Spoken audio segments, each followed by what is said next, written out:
সাকিব ভাইকে আমি দুইটা বাচ্চা দেখাতে চাই এবং ওনার কাছে একটি দাবি রাখতে চাই।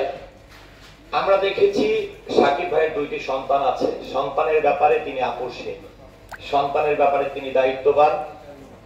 প্রযোজনা সংস্থা আলফায় যেরকম আছে, রাফি ভাই আছেন, শাকিল ভাই আছেন, সাকিব ভাই এই দুইটি সন্তানের দিকে এই গণমাধ্যমের ভিডিওর মাধ্যমে আপনার কাছে, আমাদের মঞ্চে থাকা, মঞ্চের বাইরে থাকা সকলের মাধ্যমে আমি অনুরোধ করতে চাই, আপনি চাইলে আপনার দুই সন্তানের কিছুটা ভাগ এই দুইটি শিশুকেও দিতে পারেন, এটি আমার অনুরোধ।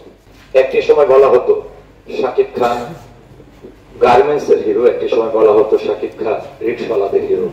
সে দ্বার প্রান্ত থেকে এসে তিনি উচ্চ থেকে উচ্চতম পর্যায়ে চলে গেছেন, সকল দর্শককে হলে নিতে সক্ষম হয়েছেন। অনেকেই তিনি যখন আমাদের মনির ভাই মারা গেছেন, আমরা সামাজিক যোগাযোগ মাধ্যম ফেসবুকে দেখেছি যে অভিযোগ করেছেন, অনেকে না জেনে শুনে অনেক অভিযোগ করেছেন, অনেক অনেক ধরনের মন্তব্য করেছেন যে শাকিব খান দেখতে গেল না কেন। এটি যদি একটু বলি যে আসলে আপনারা নিশ্চয়ই দেখেন যে কিছু কিছু ভিডিও ভাইরাল হয় যেখানে হাজার হাজার লাখ লাখ মানুষ এসে সমবেত হয়, শুটিং করা অনেক কষ্টদায়ক হয়।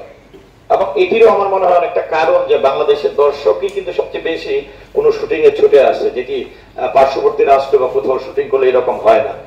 তো নিরাপত্তা, যেহেতু একটি ছেলে শুটিং এ পরলোকগমন করেছেন, তাকে হাসপাতালে নিয়ে যাওয়া হয়েছে, সেখানে কিন্তু একজন মানুষ শাকিব খানের মতন সুপারস্টার, সেটি সে জায়গায় যদি আপনি আমি হতাম, তিনি কিন্তু দৌড়ে ছুটে যেতে পারত না।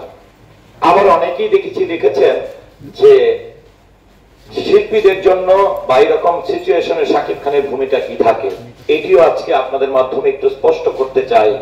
শাকিব খান যা করেন গোপনে করেন, নীরবে করেন।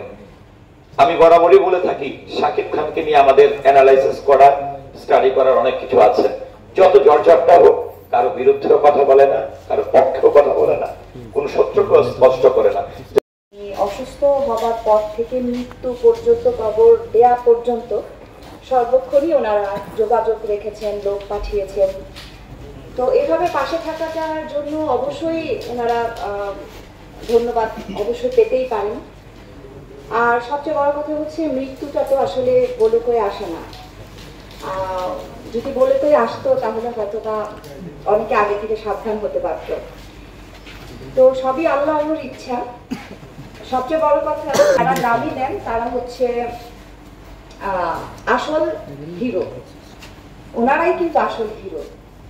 তো আমি যতটুকু আমার মনে হয়েছে যে একটা হিরো, সে তার মৃত্যুটা হিরোর মতোই হয়েছে। আল্লাহ ওনাকে বেহেশত নসিব করুক, দোয়া করি। আর ওনাদের এই বাচ্চা দুটোর জন্য যে টাকাটাই আমাদের ফান্ডে এসেছে বা আসবে, আমরা ঠিক করেছি ও মানে এই বাচ্চা দুটোর ভবিষ্যতের দিকে তাকিয়ে যে আমরা ফিক্সড ডিপোজিট করে দিব। আমাদের যে আরমান মামা উনি, তারপর কমল মামা, সনি ভাই, আমরা সবাই মিলিত, সালাম ভাই, আমরা সবাই মিলিতভাবে ঠিক করেছি যে আমরা ফিক্সড ডিপোজিট করে দিব। 5 বছর হোক, 6 বছর হোক বা 10 বছর হোক, যেন টাকাটা ডবল হয়ে আসে, বাচ্চা দুটো যেন সমস্যার সমাধান হয়, ওদের হাতে যেন অনেক টাকা ভবিষ্যতে আসে, সেটা যেন তাদের কাজে লাগে। এবং আপনারাও পাশে থাকবেন। আর আবারও মনির ভাইয়ের জন্য অনেক অনেক দোয়া থাকলো, আমাদের রিয়েল হিরোর জন্য দোয়া থাকলো।